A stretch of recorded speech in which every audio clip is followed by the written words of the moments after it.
Seguimos conversando con nuestro invitado de hoy, el diputado Ricardo Molina. Hemos estado conversando acerca de la Gran Misión Vivienda de Venezuela, contrastando argumentos acerca de la ley que, según la MUD, le otorgaría propiedad a los adjudicatarios de la Gran Misión Vivienda de Venezuela. El diputado Molina ha pasado un segmento entero tratando de explicarnos que, según las pruebas que presentan, pues ellos sí otorgan la propiedad familiar, y que es allí donde está realmente el argumento y contraargumento de esas viviendas. Yo le decía al cierre del bloque pasado que usted, diputado, es considerado, quizás por la prensa y por mucho de la audiencia que nos escucha a esta hora, como una de las personas más radicales en el discurso. Yo no puedo desperdiciar el momento de preguntarle qué ocurrió y cómo juzga usted su propio discurso de esas imágenes que circularon por internet, donde usted decía, aquí en este ministerio yo prácticamente no acepto ningún escoálido, aquí no los queremos. Ella, la tuitera, ella sabe quién es. Por eso dice ella que soy sabe radical. quién es. Bueno, también por sus intervenciones acá en defensa de lo que usted considera en la política está bien hecho. Usted era un hombre de Chávez. Sí. Ministro de Chávez. Sin duda, para ser ministro de Chávez hay que pensar de una forma específica. Los que cubrimos a Chávez como reporteros lo conocimos y sabíamos cuál era su forma de pensar. Yo también, honestamente, en honor a la verdad, también viví su divorcio con la prensa. Cuando empezamos a criticarle ya no nos quiso tanto. Pero bueno, eso no viene al caso porque lo que yo piense no es importante acá. Me importa lo que piense usted.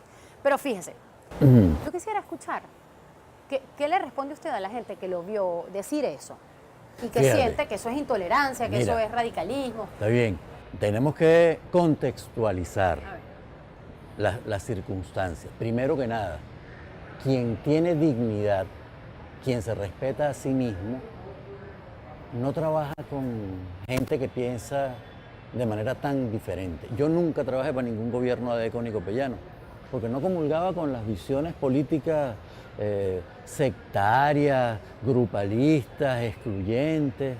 Nunca trabajé, ni con adeco ni con copellano. Entonces a mí no me cabe muy bien en la cabeza que alguien que no comparte las ideas bolivarianas, chavistas, revolucionarias, se empeñe en trabajar en una institución liderada por chavistas bolivarianos y revolucionarios, primero. Segundo, nosotros tenemos un profundo respeto por el trabajo y el derecho al trabajo. De hecho, somos los promotores y el comandante Chávez promulgó la Ley Orgánica del Trabajo de los Trabajadores y las Trabajadoras, una ley revolucionaria. Esas palabras fueron pronunciadas en un contexto. Afuera, en ese momento, cuando nosotros teníamos esa asamblea, Leopoldo López estaba promoviendo la salida con las guarimbas y estaban quemando afuera o intentando entrar al Ministerio de Vivienda. En esos días fue cuando quemaron o intentaron quemar el Simoncito con 89 niños adentro.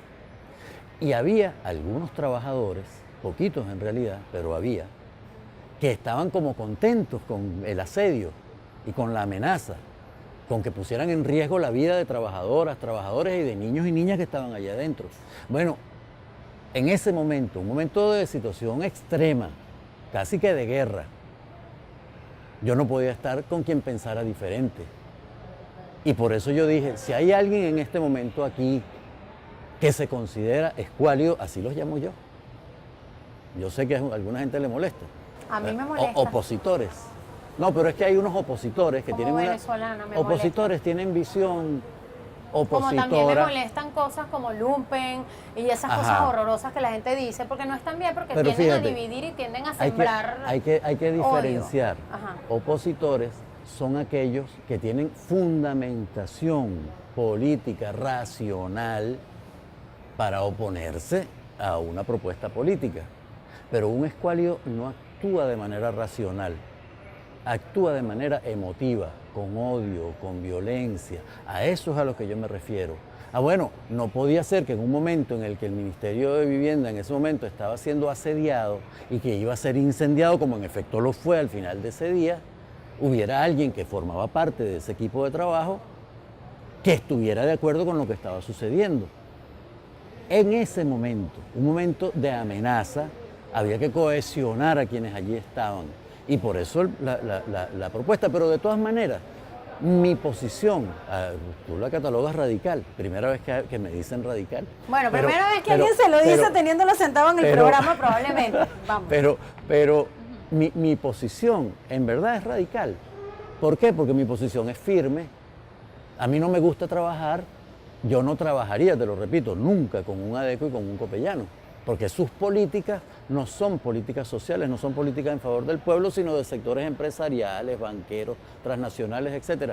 Bueno, son posiciones diferentes. Aquellos que piensan que lo que se está haciendo desde el gobierno revolucionario en sus diferentes instancias, nacional, estatal, municipal, popular, no está bien, no forme parte de ese equipo de trabajo.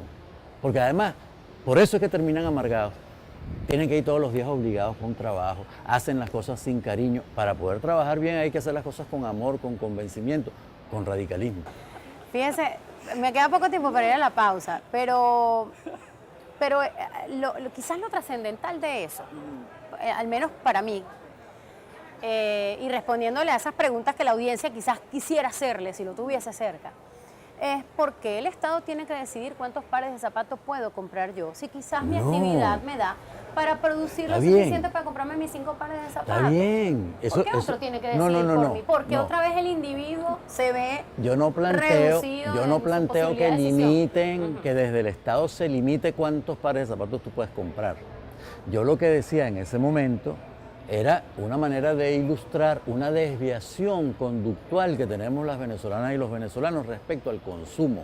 Consumimos muchísimo más de lo que necesitamos. Y esa desviación ha ido ocasionando como desequilibrios en cuanto al tipo de consumo. Y entonces hay gente, por ejemplo, que tiene a sus hijos en una escuela privada y se preocupa a veces porque no tiene cómo pagar las mensualidades que le aumentan y le aumentan de manera desmedida, pero por otro lado tiene un patrón de consumo exagerado que si ahorrara en este lado pudiera cubrir el costo de la educación. Yo no le digo a la gente qué es lo que tienes que consumir. Yo lo que digo es que nosotros, los venezolanos, y en este momento tenemos con mucha más razón, tenemos que revisar nuestro patrón de consumo. Muchas veces dedicamos nuestros recursos a consumir cosas que en realidad no necesitamos y que además nosotros tenemos que ir reflexionando en el desarrollo del quinto objetivo del Plan de la Patria. ¿Cómo es que nosotros vamos a mantener el planeta de verdad, para las futuras generaciones si seguimos teniendo un patrón de consumo loco? Bueno, para mantener el planeta, cosa que en el momento en el que el presidente Chávez lo dijo en vida, la gente lo criticó mucho por eso, tomando en cuenta quizás que estaba como ampliando demasiado el espectro de acción cuando los problemas aquí eran tan graves.